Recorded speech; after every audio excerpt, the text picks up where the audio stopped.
Welcome to Not Your Ordinary Parts, a podcast where we talk about hard things associated with the human experience with the goal of increasing awareness, growth, and healing. You may hear information from professionally licensed therapists, life coaches, healers, doctors, etc. This information is not medical advice or therapy and is not meant to replace actual therapy or instructions given by a doctor or a personal therapist. I'm your host, Jalon Johnson. My guest today is Jennifer Sluga. Jennifer is a licensed clinical professional counselor, trauma specialist, military veteran, wife, and mother. She is the founder of Trauma and Life Counseling, where she helps people break free from the cycles of addiction, trauma, and self destruction that keep them trapped. Jennifer isn't just a therapist, she's a fighter, and she has walked through her own struggles, battled her own wounds, and come out on the other side determined to help others do the same. Before she was an expert, before she had the language to name what she had been through, Jennifer was someone searching for answers, carrying the weight of past wounds that didn't yet make sense to her. Jennifer has a deep understanding of how trauma rewires the brain and body, and she has made it her life's mission to change the conversation about pain, addiction, and healing. She knows firsthand that addiction isn't just about substances, it's about what we're running from, that trauma isn't just about what's happened to us, it's about what's left behind, and that real healing isn't about getting over it, it's about getting through it, learning to sit with the discomfort, face the parts of ourselves we've tried to silence, and finally offer them the compassion they never received. Through her work, Jennifer is proving that healing isn't just about fixing what's broken in us, it's about reclaiming what was taken, about breaking cycles, rewriting the story, and finally finding the safety and self acceptance we've been searching for all along. So, Jennifer, welcome to the show, and thank you so much for being my guest. Thank you. I gave a brief description and That introduction, was but brief. if you could give the audience a little bit of information about yourself, about how you got to Hoover and where you are today, I'd appreciate it, please. Yeah. So I grew up in a small little tiny town.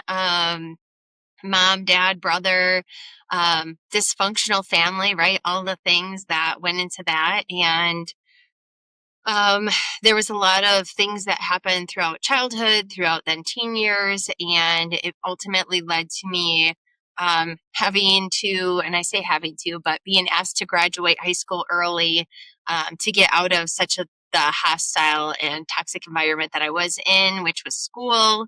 I joined the military at 17. I ran away. I did all my training, did a year of college. Then I got deployed for 16 and a half months. And then it was during my training and during the time in the military and during deployment when I realized that I became the person that everybody wanted to come and talk to. And people started noticing that. They're like, why is that person telling you those things? Or why is that person talking to you? I'm like, I don't know. People just keep talking to me and telling me all their deepest, darkest secrets. I don't know. And at the time, it's interesting. I was 19 and young, and uh, so I think that started hitting me and becoming real of like, I have this essence, this part of my being and the magic within me that draws people in and allows people to feel safe and comfortable to share and to be open and kind of expose themselves, and also be able to help them explore themselves. And that it's fun for me. It's like watching people put together a puzzle and all the pieces that come together and like, oh my gosh, I didn't realize this, I didn't see this before. Um, and I always reflect to people now is that my job is not to ever fix people or heal people or give them the answers. Is my job is to turn on the light. And Mm. sometimes, our ability is to highlight and show people like, do you see that this is what you're doing? Do you see that this is, how you're behaving in this moment? Do you see the dysfunction in what you're doing here or how you're doing this? And once I've turned on the light, you have a choice. If you could turn that light back off and go, yeah, I don't want to work on that, or I don't want to change that, or I don't want, and that's your choice. But once I've turned on the light, you know, you have, you have to decide, do you want to continue to keep on the light and change things and develop different parts of yourself or work through it? Or do you want to decide to stay exactly as you are because things are working for you in that way? And that's where people have that element of choice. And I really try to harp that into the therapy that I give people and letting people know that they are in total control and power and they have all of those choices in their life. And I think that's where people struggle with the most is a lot of the I don't have choice, I don't have power, I'm not able to do this, where they're stuck and they're not able to see what they can change and how they can change it. So I just turn on the light for people.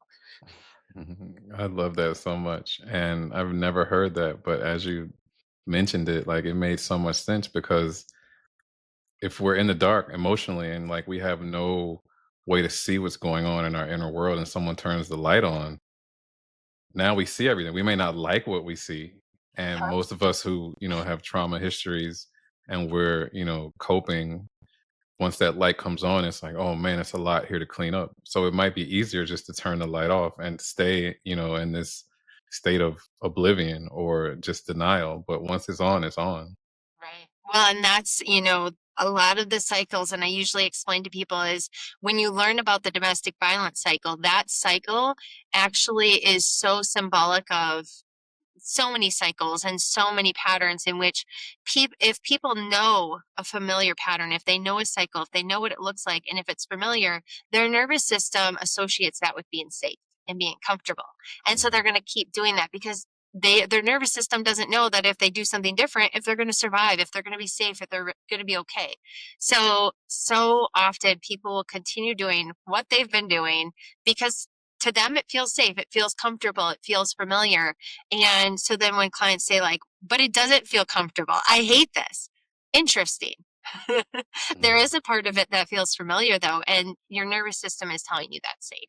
And so really helping all of those parts integrate and become more congruent is such a technique. And not just as a therapist, but as a client, being able to really hold two, three, five, 10 truths all at one time and being like, wow, all these things can be true. And I need to now integrate all of these pieces of information. mhm. I remember the first time I heard 2 things can be true at the same time, and I was like, "Wow." And then, like, once you build on that, like, 10 things could be true at the same time. So, like, just acknowledging that and being honest with yourself about that, I think can give you so much more, like, space to operate from because you're not confined to thinking either it's one or the other or it's black or white. Totally. You also said something about the nervous system, and I know we have so much to get into, but I wanted to circle back to this really quick. So, if someone's nervous system has gotten accustomed to doing something that's familiar and feeling safe, can the nervous system operate on its own? Can a nervous system operate on its own? It is the nervous system, right? There's like when I think part of it is like our nervous system is going to automatically do what it needs to do in order to survive.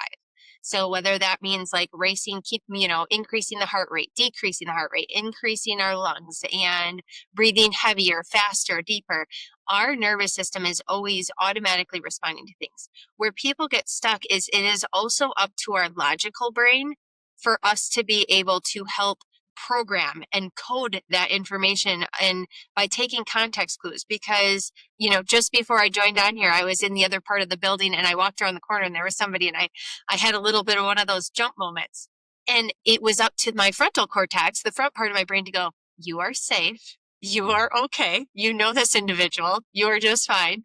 And so then it was that part of my brain that could send messages to my nervous system to say, hey, slow the heartbeat down, get your breathing back in line. You are just fine.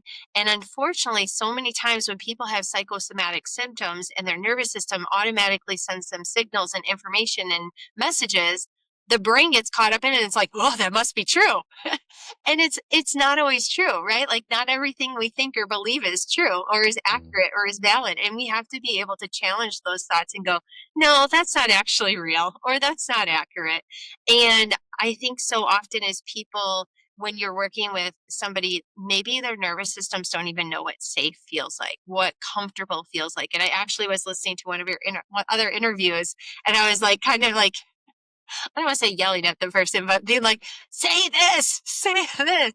And one of the things that we practice the most is that so many of the clients who have trauma and have all these experiences is their nervous systems are viewing this chaos and all of this crisis as calm, as familiar.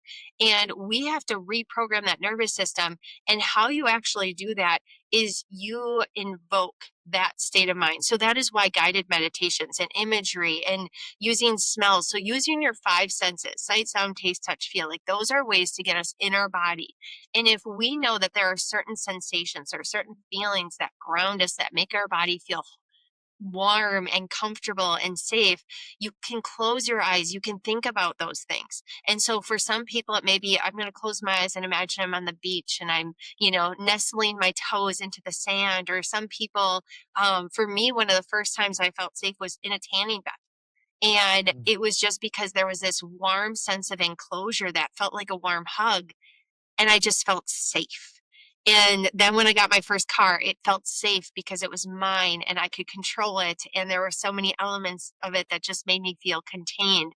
And so if I am struggling with my nervous system, there's these little tools that I've been building my entire life. And I think so often we're looking for like these big magical answers.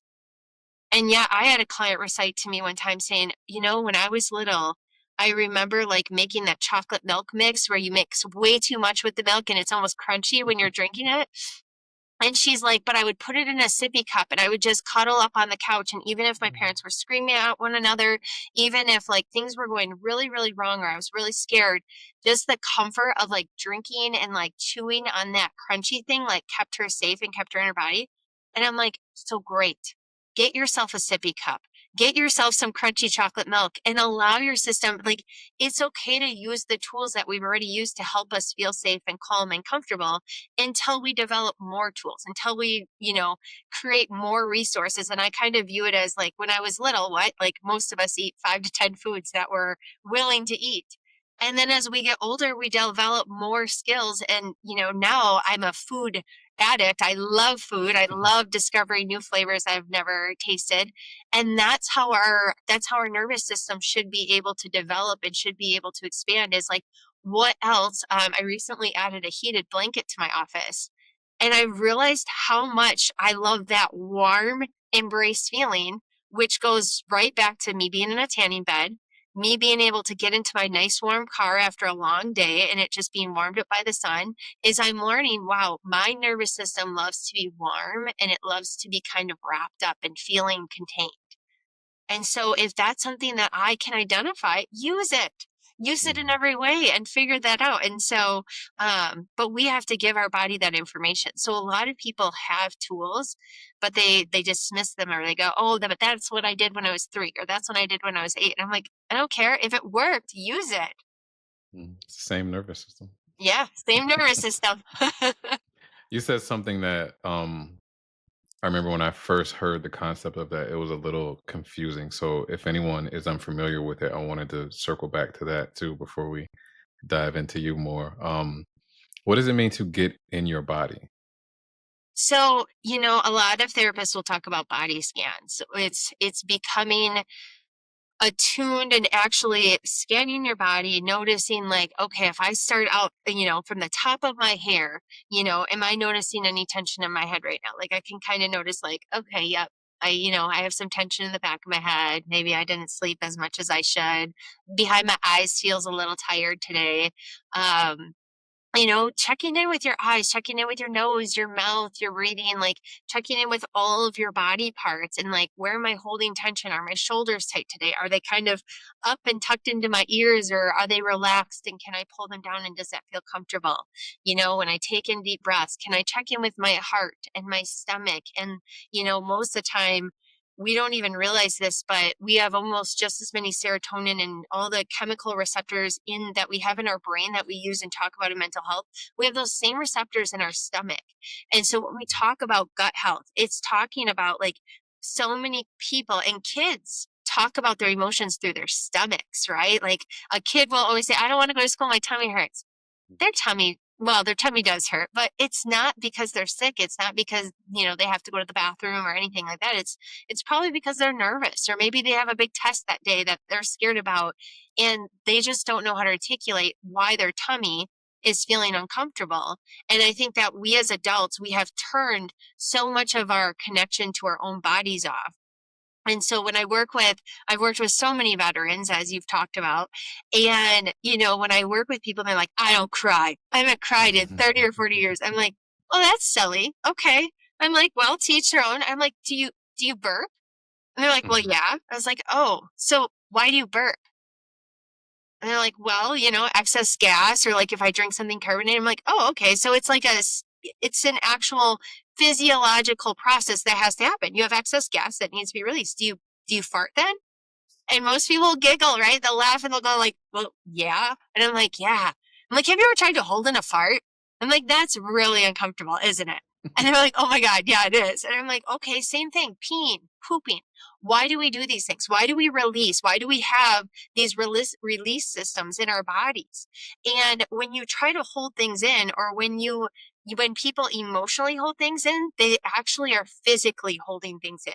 So people who tend to hold in emotions also have a lot of physical pain, a lot of physical tightness because they've been spending their whole lives tightening and holding. And so they're so constipated, not just emotionally, but physically because they've spent their whole lives holding. Or you have people who will report, oh my gosh, I cry all the time. I can't stop crying. Well, they also tend to have bouts of diarrhea because they're just purging all the time and their body doesn't know how to regulate that. And so when I say like you need to focus on not just people's emotions and their mental health well-being, I am constantly getting people into their body and saying like, where are you noticing this? When you talk about this, where do you feel this in your body? And because I'm a sensing individual, I will sometimes go, I'm kind of noticing that I'm getting tightness in my chest as you're talking about this, or my stomach is starting to get really jittery and I feel really kind of getting nauseous or sick to my stomach.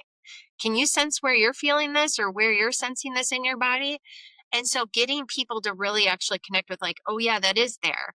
And so then usually once I have conversations with people about why their body's doing what it has to do, why we pee and poop, because if we didn't, we'd become so toxic to ourselves as humans, we would actually die, is that tears are the same exact process, is that if we do not allow our body to release tears, we are actually ending a cycle of when we tear up, when we cry, our body gives sensors and gives messages to our brain to say, I'm not okay. I'm sad. I'm hurt. And so your body will actually give you really good feel good chemicals to help repair that, to make us feel better. So when you don't cry, you don't actually get those chemicals to allow yourself to feel better, which means by not crying, you're actually going to become more and more and more depressed. By not burping, by not pooping, right? Like we make ourselves sick. So when we talk about the psychological well-being of people, you have to encompass their body because that is their vessel in which they feel. That is their vessel in which they interact with themselves. And most people have disconnected themselves from their body and from their experiences. And I feel like it's part of my job to help them learn how to form that connection and how to bring that connection back together. So glad I asked that. Thank you so much. You're welcome. That was a good question. All right, so let me add on that just a bit. So if someone isn't in their body, where would they be? People are not in their body way too often, right? We talk about dissociation. We talk about how much, and when I remember when working at the VA and I was bringing up dissociation on a consultation call regarding this case, and I actually had the top person from Washington, D.C. come on and start attacking what I was saying. And she was saying, she's like, no, we do not work with dissociation. That is such an extreme condition. We are not clinically able to work with dissociation. And as she was talking, I was like, are you kidding me? And so in true Jen fashion, I did call her out and I was like, you do know that this is a human process. Like every human dissociates, to the process of like when you're driving down the road, if you are, whether it's hyper aroused and you're outside your window of tolerance or you are hypo aroused, your body is going to leave and not be present. So when we talk about being mindful, using mindfulness and being present, it's talking about being grounded because we're trying to get people into their body and back willing to be an active participant in their life. Whereas a lot of people are constantly disconnecting, and whether it's using their brain and just using fantasy, or they're, completely going into the clouds and just not connecting to thoughts, or some people will use substances, right? Alcohol, drugs, and a lot of other things to disconnect from their body so that they don't have to feel what's in their body. They don't have to sense what's going on in their body. And so all of those things come together. Mm, that was great. um, Thank you for that. And you made it so simple something so complex made it so simple. And I'm glad you called out the lady in Washington because we need more people to challenge like these ideas that we can't do this or this or this isn't that. So it's evident and obvious that you've done a lot of work to get where you are and you're very, very knowledgeable. But to go back a little bit, Yeah.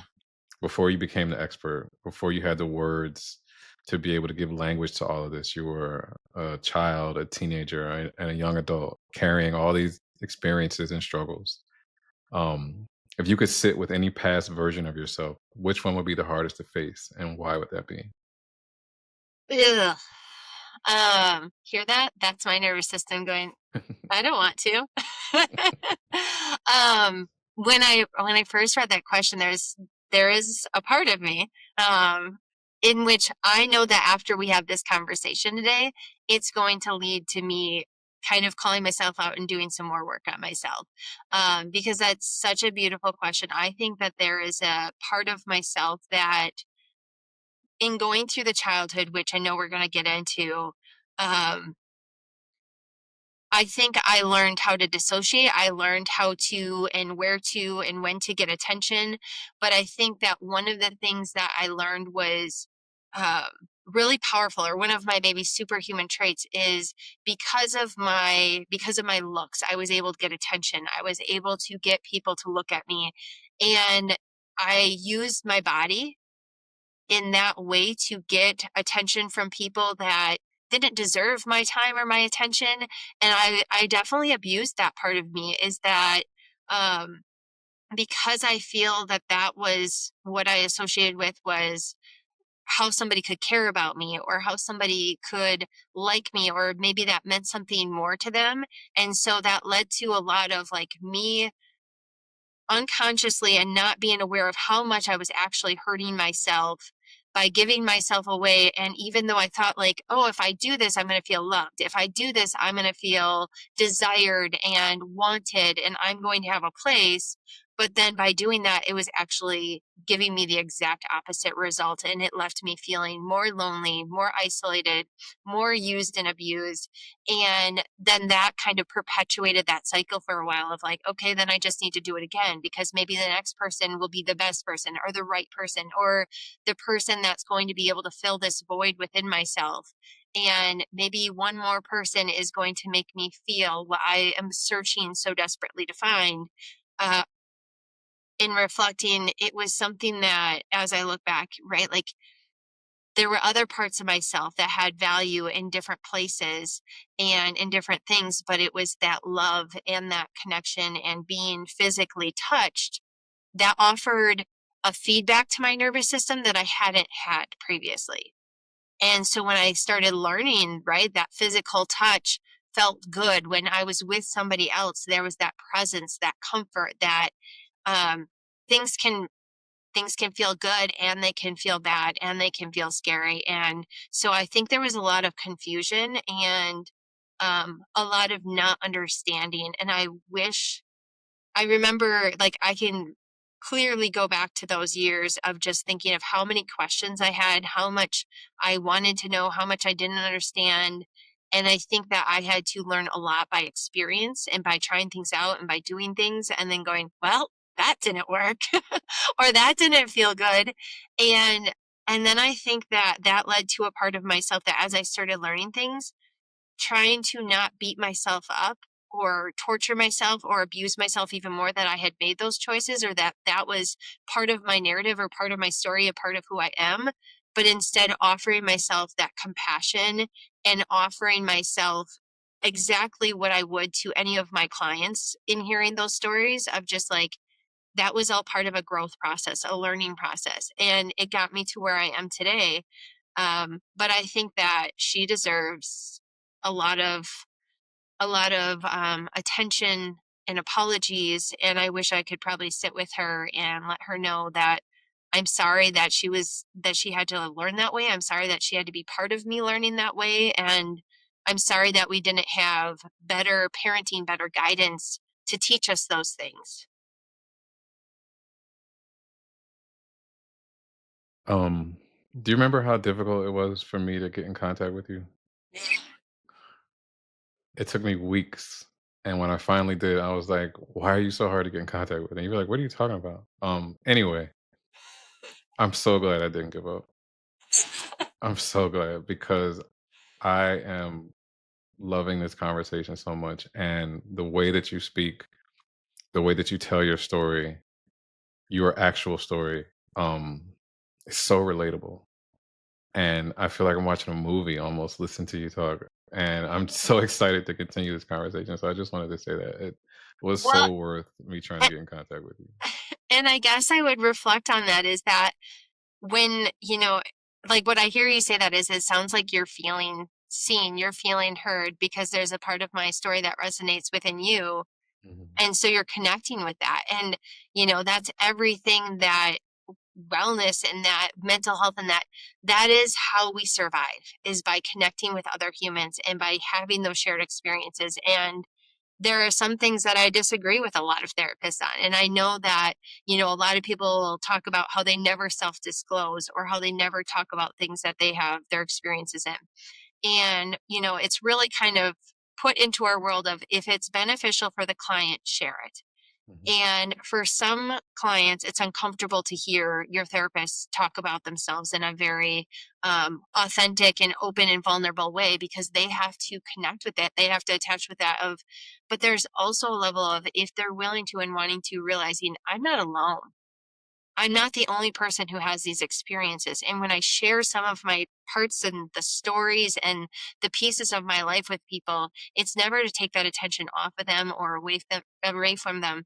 But I'm wanting them to feel seen. I'm wanting to feel validated and understood. And I'm wanting to them to know that I have versions and I have parts of my story that are really uncomfortable to talk about. But I will talk about them. I will be honest. I will be open. And it's going to be hard but it's going to be real. And also look at who I am today. Look at all the things that I've been able to accomplish, even with all of my experiences. mhm, I'm not going to use any of those experiences to keep myself stuck or to keep myself from doing those things. They are all parts of me. And by not sharing them, I'm not honoring them. I'm not truly giving them love and compassion, which is exactly what your question just was. Is like, what do those parts need? They need me. They need me to show up for them in a way I wasn't able to when I was younger, and that means I show up for them now. mhm. I love that so much. And it's also like you're building a bridge for someone to be able to get to you and relate to you and then have that light turned on. All right, where were we? We spoke about attachment wounds um, early on and how they shape us in ways that we didn't even realize until much later in life. And I think, if growing up we had to deal with a lot of dysfunction and disorganization. Is that even a word? Dysfunction, or things being disorganized. Then attachment wounds can develop. So I wanted to ask you, what was it like growing up in your family, and what did love, safety, and connection look like in your home? Um, Messy, right? Disorganized, all the words that you talk about. When I do trainings, I talk about how so many therapists are like, yeah, I know what attachment styles are. I know what attachment is. I'm like, but do you understand it at such a level where you can realize that how we attach, how we learned attachment is how we attach to everything in our lives.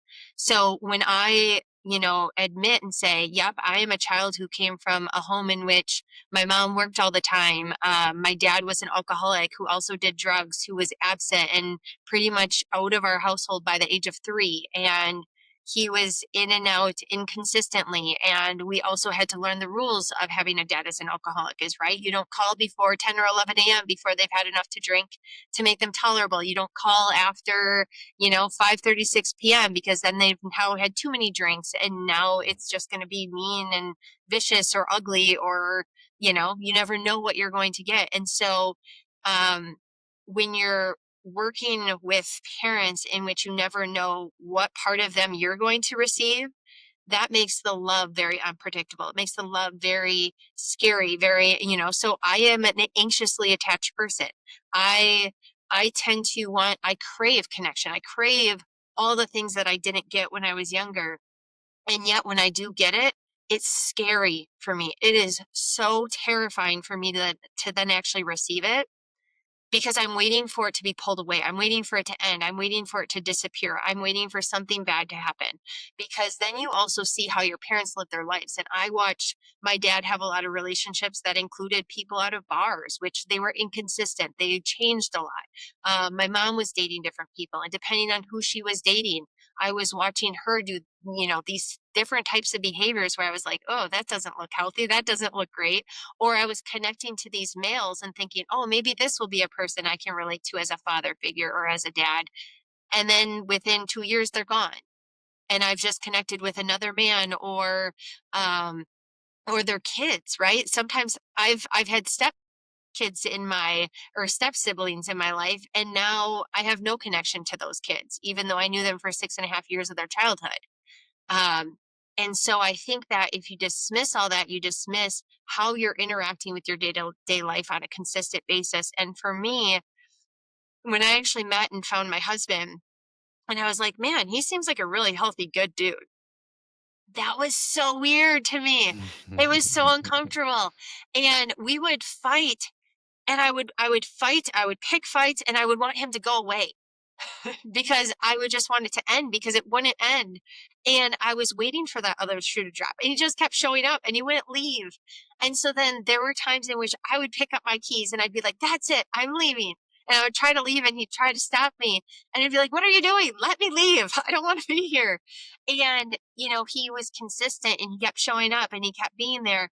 And that was so unfamiliar to me. And I tried to break up with him so many times in the first 3 to 4 years that we were together, because it was so unfamiliar. It was so uncomfortable because it was safe. It was constant. It was everything that was unfamiliar and that I didn't know. And I didn't know how to have conflict. I didn't know how to have certain things and then do the repair work, do the build work, come back from things that are hard. Because I just watched so many people in my life just throw things away or just give up on things. And so, talking about like love and safety, there was so much abuse in my household and physical violence. And that even showed up in the beginning of my relationship, as there were times in which, when I would grab my keys and I'd try to leave and he would try to, embrace me and give me love, I would just want to hit him and kick him and punch him, and I'd be fighting, and I would be so angry because my nervous system was like, you are in between me and the door, buddy. Like, that feels unsafe to my nervous system. And we actually had gotten into couples counseling pretty early. And I remember the therapist even saying to him, they're like, why don't you just let her leave? And he was like, I don't know. Like, why does she want to leave so bad? And I'm like, because it feels unsafe to stay when we are both so dysregulated. Because in my childhood, that meant the next thing that was coming was abuse. There was going to be violence. There was going to be scary stuff. And I just need to be able to leave and walk away to avoid that. Because that's what I did as a kid, is I hid underneath a bed and I made myself feel safe. I just wanted to get away. And I'm like, and you don't let me get away. And the therapist has told him, he's like, can you let her leave? Like, all of her stuff is there. She's going to come back, right? And he's like, yeah. And he's like, just let her leave. And it was such a magical, that little tiny intervention allowed us to, the next like 3 fights we had over the next, 8 to 9 months or whatever it was, is I left. I was able to go and drive around, right? Driving is my comfort place. As we talked about, my car makes me feel good and makes me feel safe. I would calm down. He would have space to calm down. I would come back home. We would be able to either talk about it or leave it alone because we would be fine. And then we were able to resolve things. And so then it got to the point to where I was able to feel safe, not even feeling like I had to run away. I didn't have to leave anymore. I could safely say, I need some space. Can you please go into the other room? Or can I please leave this room? And I started learning how to communicate what I actually needed, what I actually wanted in those moments. And that's something that, even like fast forward another 5 years after that, is how much I learned about, my mom always touts and says like, oh, when you were little, you used to put your hands on your hips and say, I do it myself. And she thought that that was such a brag about, like, you've always been so independent. And when I turn that around and I actually look at that, I didn't want to have to be independent at such a young age. But what I had already learned from my parents is that they weren't ever able to show up for me. They weren't going to be the people that I trusted to provide comfort, love, safety, the things that I needed, So in my brain, I began to do that all myself. And it was a lot. And I didn't want to have to do it. And I can think back to a reoccurring dream that I had when I was a little kid, in which it was a dream that I had over and over and over, where we were driving up this mountainside. And I remember climbing it up into the front seat, opening the driver door, pushing my mom out of the car, closing the door, and getting in the driver's seat and going, I got this. And it didn't make sense to me until probably 2 or 3 years ago, when I was sitting in a healing session and they said, put yourself in a car. Where are you? Are you in the back seat? Are you in the passenger seat? Are you in the trunk? Are you on the hood? Where are you? And I was like, I'm in the driver's seat. I've been in the driver's seat since I was like 3 years old. And I'm like, oh, that's not a flex. That actually feels really sad. And when I connected with that sadness of like, it felt horrible, that I felt the need and the desire and the incredible intensity behind, I have to drive my own life because I don't trust anyone else to keep me safe. I had to work through that, and I had to offer that part of me safety, and I had to thank her for keeping me safe all those years. But it also meant that there was one time where my husband, I was feeling so emotionally dysregulated, and he went and he wrapped his arms around me, and I immediately wanted to push him out and shove him away. And I forced myself to just take a couple deep breaths. And it was then where all of a sudden I felt my nervous system and everything just kind of relax and soften. And it was the first time I allowed somebody else to help me soothe my nervous system. And it was probably one of the most healing things I've allowed myself to do. And from now on, I preach, we cannot heal alone. That those attachments and those feelings of safety, we need those. And so as a therapist, I hope that that is what I'm providing the space in my office to do, is providing a safe of space, or a space of safety, so that they can feel comfortable enough to really go and address all the things that they didn't get to as a kid. Um, wow, that was incredible. Thank you for sharing that. How long have you been a therapist? That's a good question. I know that I'm over 10 years, because I remember hitting 10 years and being like, well, I've made it past, when typically they say like burnout is 5 to 7 years. I'm like, I made it past burnout and I'm still going. Um, but I think I'm going on about, let's see, I graduated from grad school in 2013. But I also always feel compelled, as lately somebody else asked me that question. I'm like, I think I've been a healer and a therapist my entire life. Mm. Um, I'm okay with that.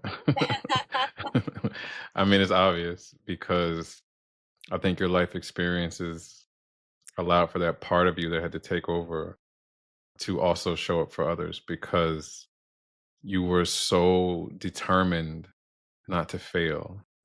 Um, and it almost sounds like failure just became something that you wouldn't tolerate for yourself or even others that were near you or around you.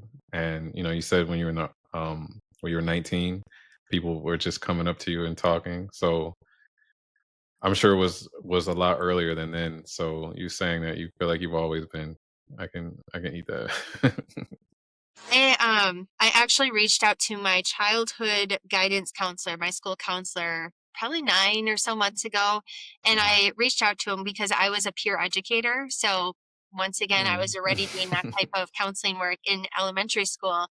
And I just sent him an email and I said, I want to let you know what that did for me, and the fact that I became a therapist, and that the lessons that you were teaching me, I have now been teaching. And so I was just really thanking him for doing the work that he did, because clearly, like, it meant a lot in my life and it showed up for me.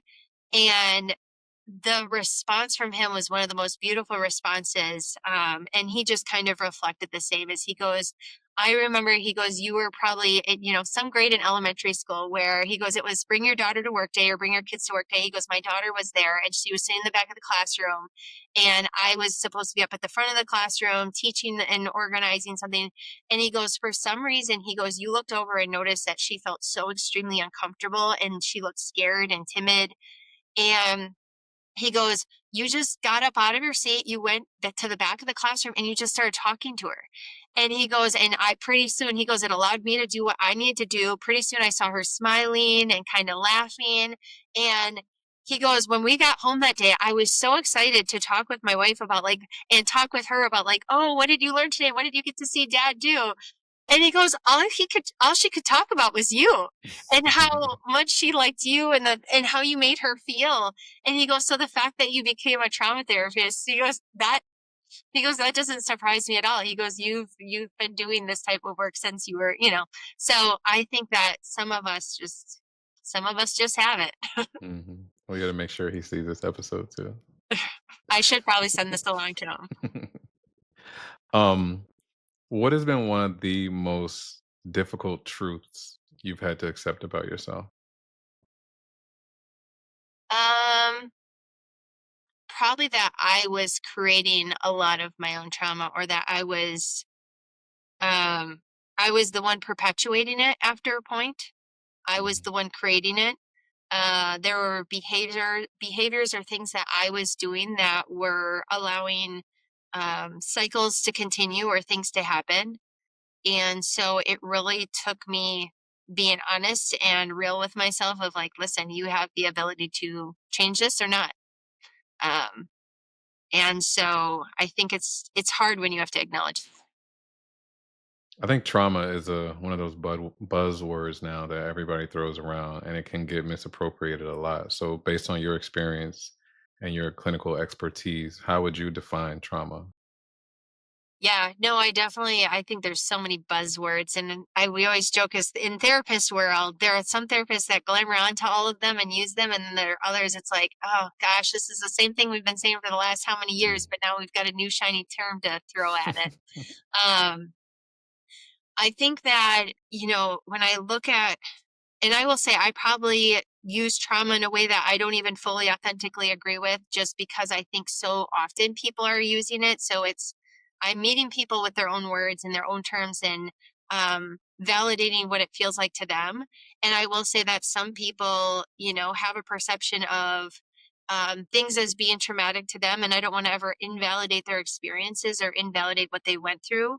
And so if they consider it traumatic, I will call it traumatic. For some people, and I think there's people out there right now talking about capacity, talking about awareness of recognizing like you have the ability to handle things. And I think that there are some of us who naturally have a lot more capacity and ability to get through things, to handle an experience and go, all right, that happened. Now what? How do I move through this? How do I move past this? Where there are some people that will take an incident or have an experience and they will use it to stay stuck, or they will continue, doing the same thing even though they've already decided it's not working for them.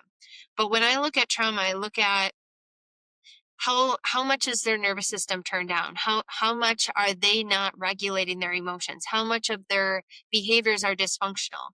And typically when you look at trauma, it's like what experiences, or I like to say that trauma is not just all the things that have happened to you, but all the things that didn't happen for you that you needed. And so when we talk about basic needs, food, shelter, water, those are all great, but when we talk about love and attachment, that is the most basic need that as a human we need.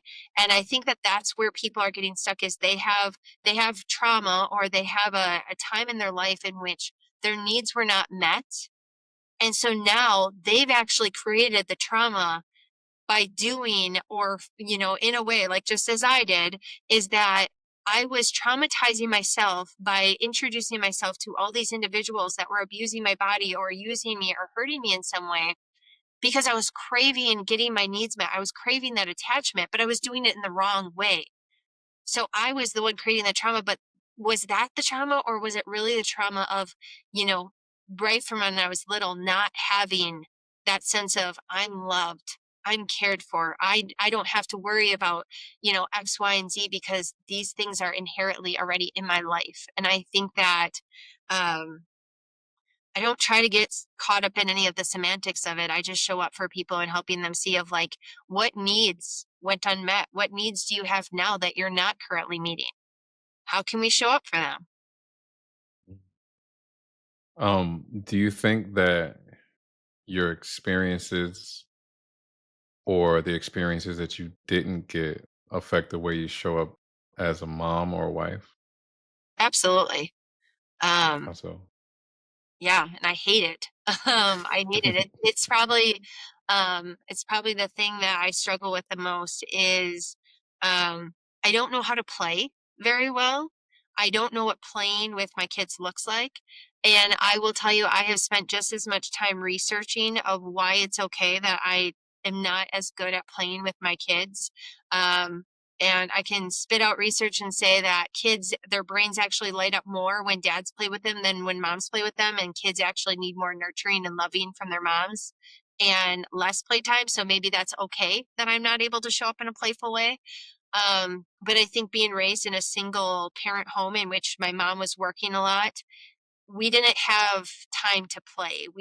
She didn't ever get down on the floor with us and play games, or there was a lot less fantasy because we were living real life stuff. And, as a family unit, when it was just me, my mom, and my brother, I didn't have a choice of whether or not I was going to contribute in the household, whether or not I was going to help make dinner or do the dishes or pitch in or start babysitting at a very young age or take a job on very early because I had to help contribute to the bills and the household and what needed to be done. And I'm trying very consciously of making sure that I fit and play with my kids, making sure I show them that it's okay to slow down, creating that work life balance, and trying to allow them to be able to play with me, teach me how to play. There are some times where they ask me to play.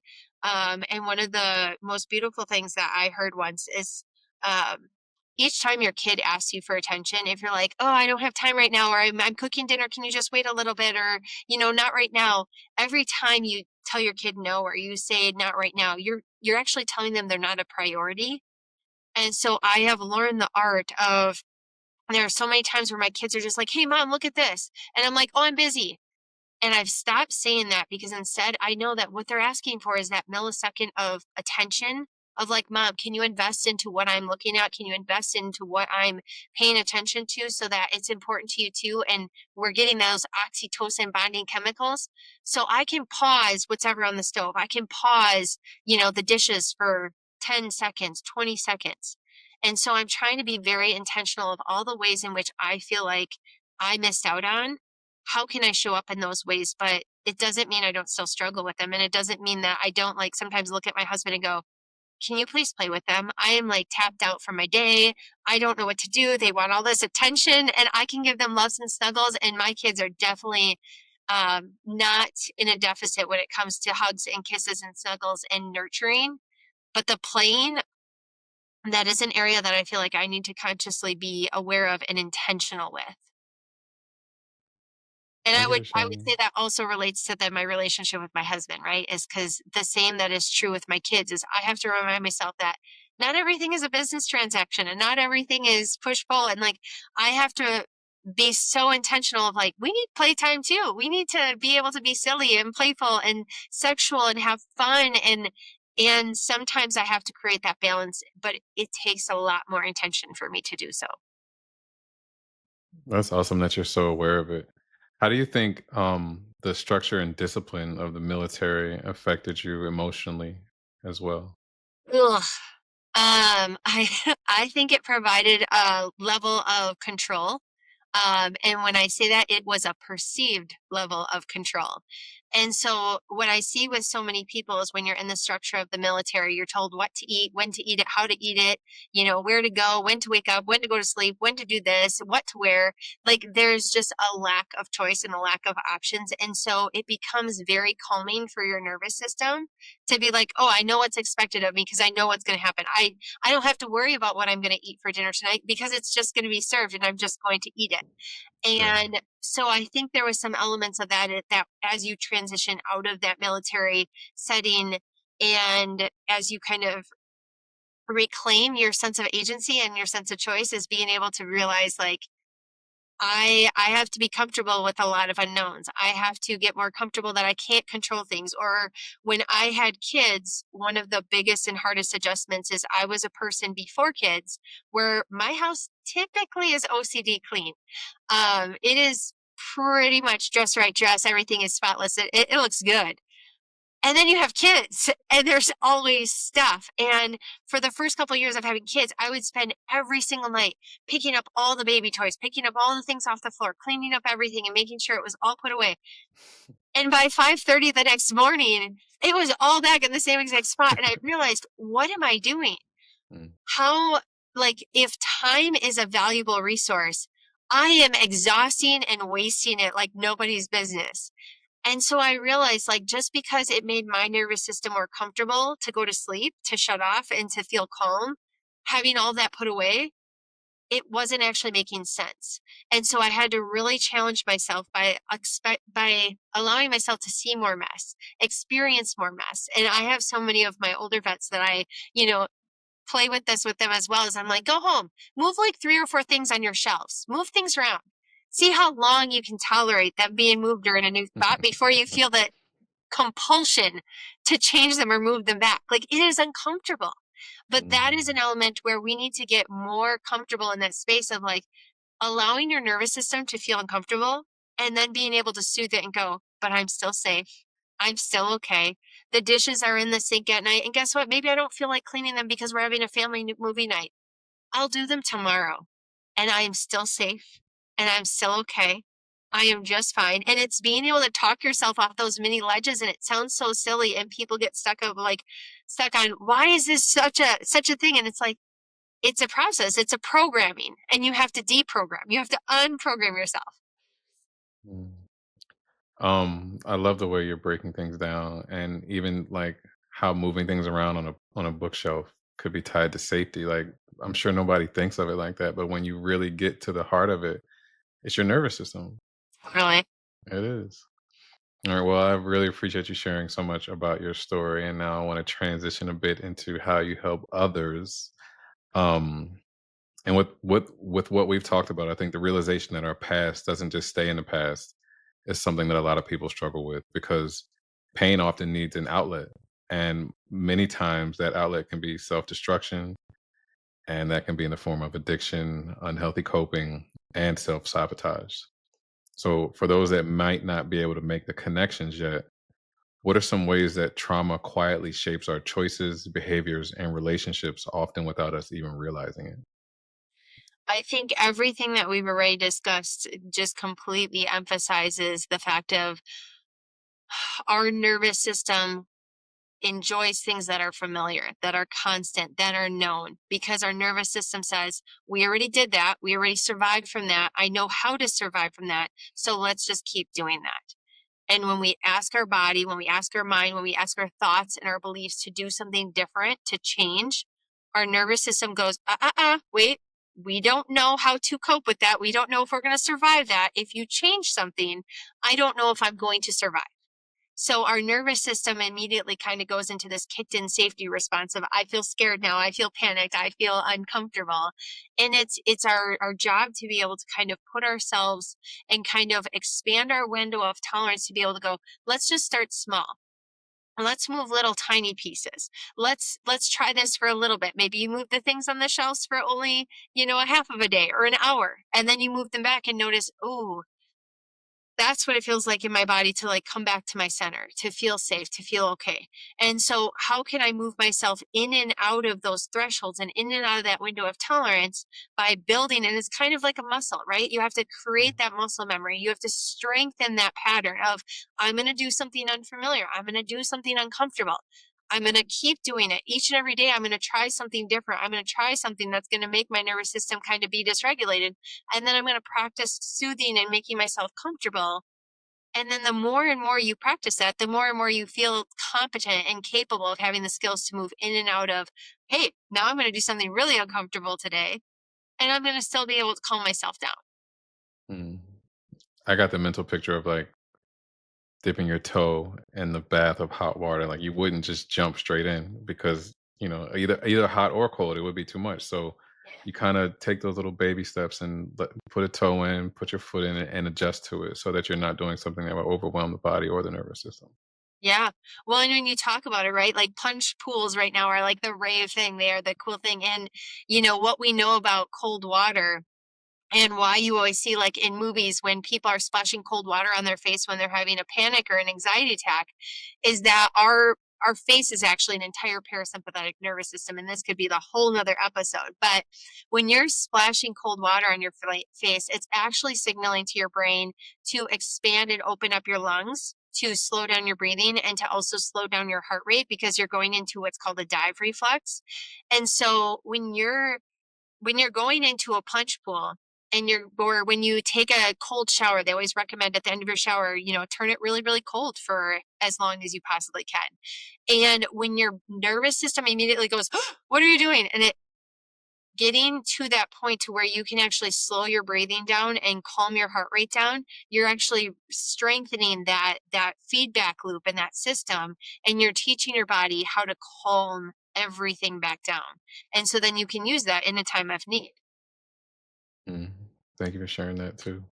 Yeah. Um, okay, so I want to now get into what I first saw when I saw your content and when I knew that I had to reach out to you because I wanted you to share this with my audience. And that was a three-part series that you did on addiction. And it was incredible. And it really touched on how addiction has an effect on our brains and our bodies. And I'd love to take a moment to walk through each part of that with the audience if you'd be willing to. Part one was the science of addiction, chasing the first high. And I wanted to see if you could speak a little bit more on how that first experience wires the brain and why it's so hard to walk away from that cycle once it begins.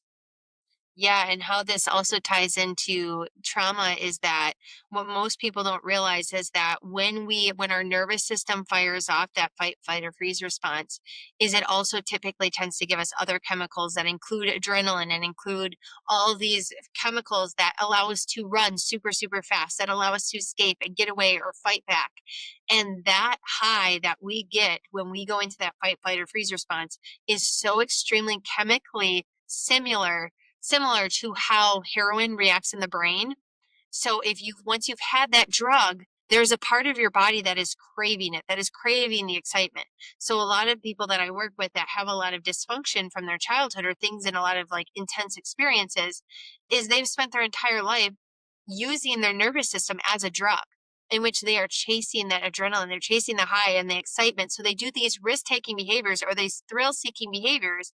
And even though they know that, right, like talking to another person, even though you're married, may not be a good or healthy thing, they're doing it anyways because it's exciting, it's exhilarating, or they want, or they're more likely prone to enjoy roller coasters or doing things that are not the best or healthiest for our nervous system. So what we know about chasing highs and chasing the drug is that the first time you take in a substance, we get the highest high you're ever going to have.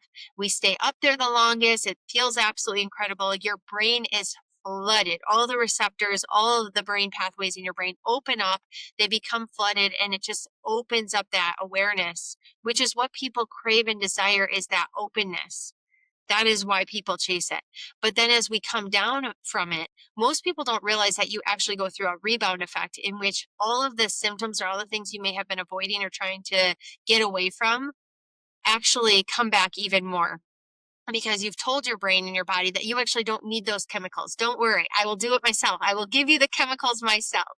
So then when our body is coming off of that chemical, it actually goes into a deficit. And so then we tend to crave and want and desire that chemical again to try to chase that same high, but we're never able to get that same high again. And so that's what leads into the dependency, or the desire of, now I need to do more to get that same level of high. And so you need to keep doing more and more and more to get that same level of fulfillment, of openness, of desire, of that sensation that you're craving. And in essence, that also becomes an attachment. And for most people, what they know about the drugs, the chemicals that they're using in their brain and body, is that they feel in control of them. And so if this is something I can use that makes me feel in control and makes me feel safe and makes me feel good, now it becomes a secure attachment. And for a lot of us who don't have secure attachments from our childhood, we're going to keep using something that we know is going to show up or that we can control, because it's going to be there for us. It's so deep, my God. So the drug can almost essentially become a parent that we didn't have.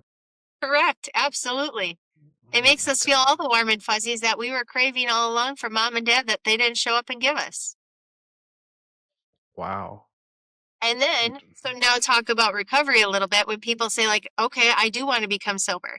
Why would you ever want to give up the only secure attachment you've created and built in your life if you don't have any other secure, healthy attachments to go to?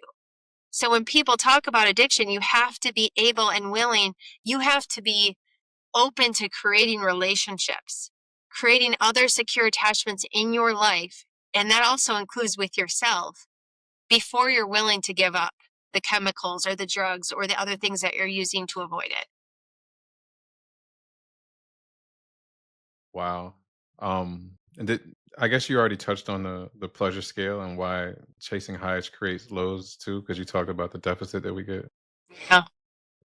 Yeah, Mm. it's a tricky thing of recognizing that once you have those highs, and then you come off of the chemical or off of the drug, you're going to go so low and you're in that deficit. And so that's why when a lot of times people come into counseling or when they're freshly sober or they're like, okay, and we talk about a typical therapist is going to say, oh, well, like, what are your hobbies? What do you enjoy doing?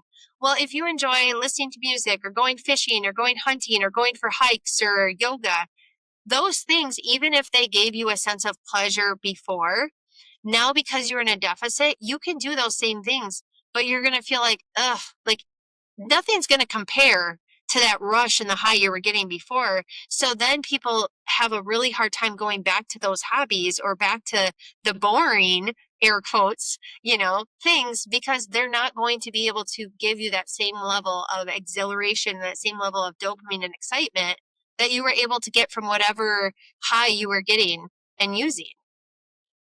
I remember in part three, breaking the trauma drama cycle, you talked about getting comfortable with the vanilla Yeah. and how that can be boring. And a lot of people, can't break free because they just can't sit in the vanilla of things. Yeah. No, there's an element of, as your brain rebounds, as your body rebounds, things are going to feel flat. Things are going to feel boring or vanilla. And so I've tried to, over the years, figure out like, how can I communicate what all of these individuals, when I'm working with addiction, like that they're feeling. And I'm like, I know what you're feeling. I can explain it. But it's like, every day when I watch individuals then almost like pick a fight with somebody or they're intentionally trying to create drama because they're looking for that same level of exhilaration or that high or that excitement because now they've given up maybe, the drugs or the alcohol or something else. And so now they're starting fights over here, or they're blowing stuff up over here, or they're creating, and it's like, what if things were just boring? What if you just went to work? What if you just came home? What if things were just good?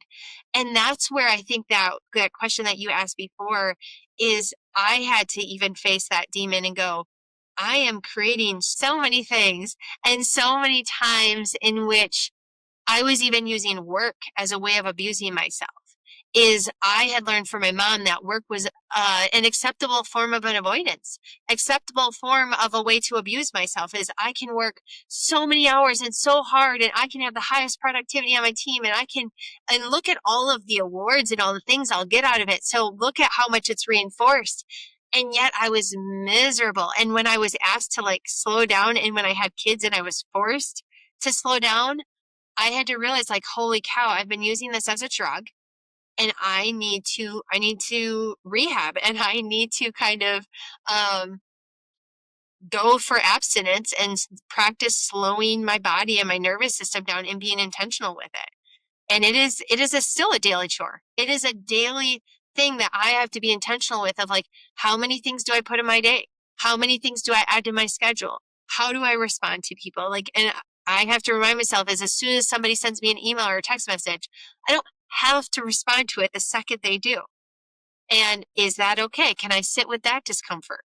And so there's just a lot of practice and you have to keep practicing and kind of keep coming back to the same lessons over and over. And I think that's where people get stuck or they get frustrated. They're like, I don't want to do this. I know what this looks like. It was easier because it's instant. It feels good. And it's like, I yeah, but life actually can feel calm and can feel balanced. And like, what if that felt good? I remember hearing that urgency can be a trauma response, and that if you're so like used to chaos, that just normal vanilla or calm can feel unsafe. And it was just like, oh my God, that's insane. Yeah. Insane. Um, so for those who are struggling, like what would you say the first step in breaking free from addiction is? But not just addiction, but also from the cycle of self-destruction. I think I want to say it's two part because I think that sometimes like my secure attachment with myself is going to be an ever evolving relationship. Mm. Right. And like I just said with work, that means consistently still showing up for myself, consistently still being a secure attachment for myself of when I'm exhausted, when I need a break, when I need a nap, when I need a rest, being able to communicate that to my husband or communicate that to myself and say, oh, I need to take a day off or I need to reorganize my schedule because I'm feeling really, really burnt out or exhausted or tired. It's the more I show up for myself, the more I'm going to be able to let go of those other things because I'm actively showing up for myself.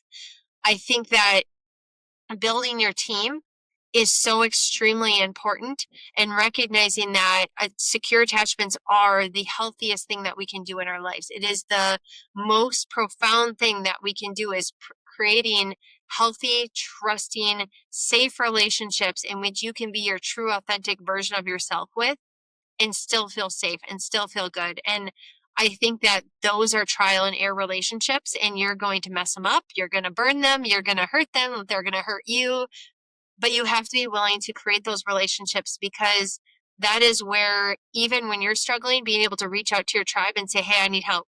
I need some support, and vice versa.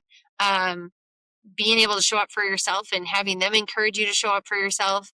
I think if you can reverse it and look at, I've noticed through the years is that any alcoholic will say, well, I'm not as bad as Bob because Bob down the bar for me, he drinks way more than I do, right? Like they're always using a Mm. relationship to excuse where they're at or to compare themselves or to keep themselves where they're at. Or if I give up drinking, I'm going to lose all the relationships with all of these people that drink because I'm now no longer relatable on that level.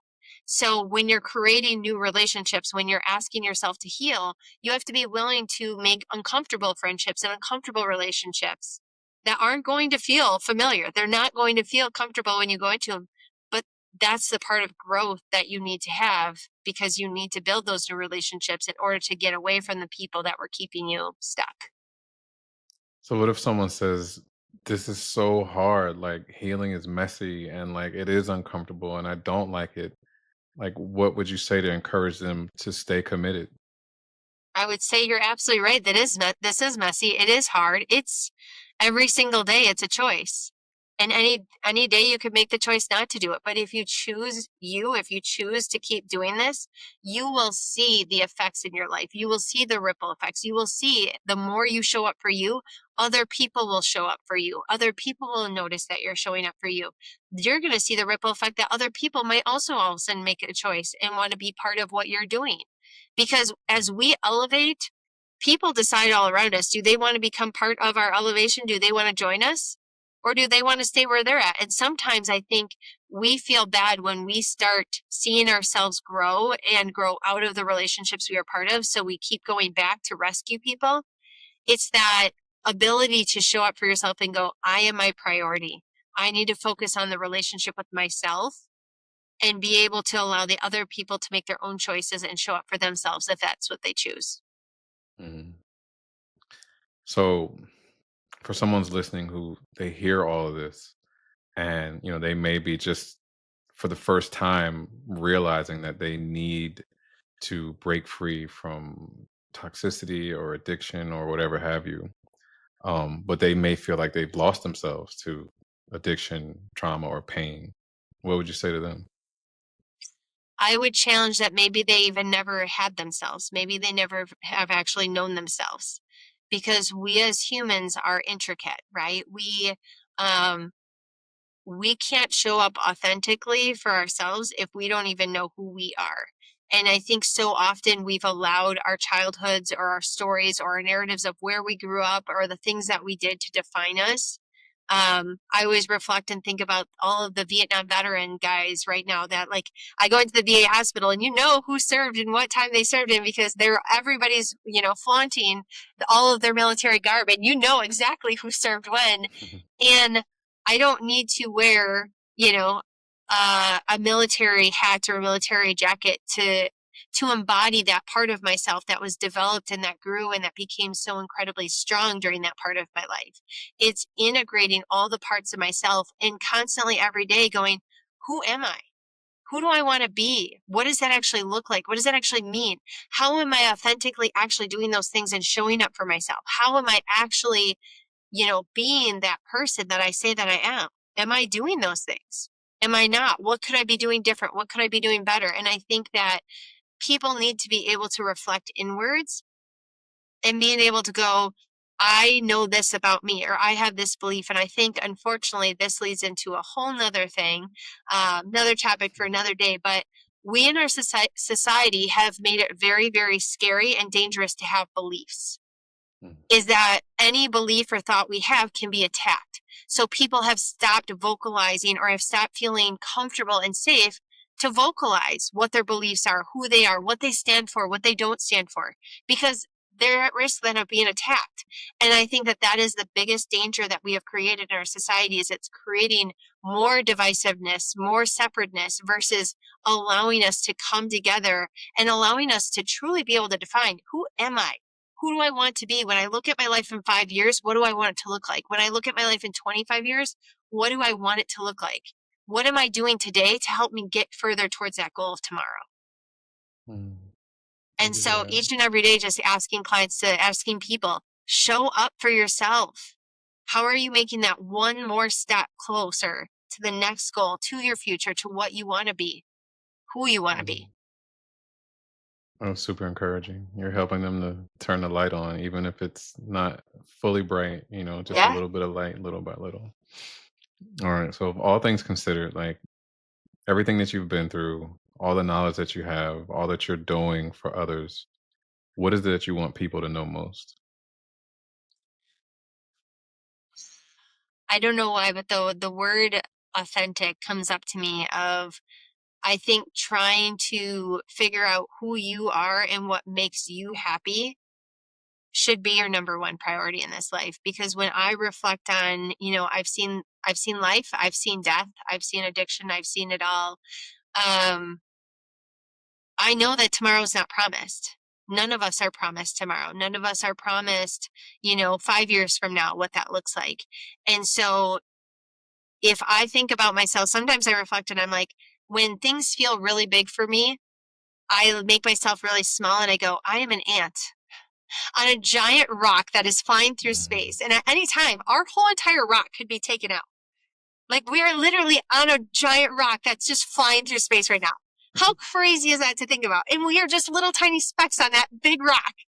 And when Mhm. I take things down to that level, and I make things and I make myself so small, I realize, like, I could create all these goals for myself. I could create all these things, and all that is great. And yes, I crave and desire all that. And yet at the same time, if it's not going to make me happy, then don't do it. So what are you doing each and every day that fills your cup, that fills your soul, that makes you happy, that makes you feel good in your body, in your soul, in your heart, that just lights you up? Do what lights you up. Do what makes you feel happy. And, for some people, that's going to look very, very different. And I think that's the biggest lesson for therapists and for myself that I've had is sometimes that's dysfunction. Sometimes that is addiction. Sometimes that is, and I'm not here to change everybody. I'm not here to change anybody. Everybody has their choice of what they choose. But I know that each and every day I'm going to choose things that fill my cup and light me up and make me feel authentically like I am showing up as the Jenn Sluga that I am. And here I am, unapologetically present for life and ready to live. That is awesome. Thank you for that. You're welcome. Thank you so much for this. Thank you for your time. Thank you for being willing to put difficult and complex information in a nice little package with a bow so that people can see it and be drawn to it the same way I was. I'm just really grateful for that.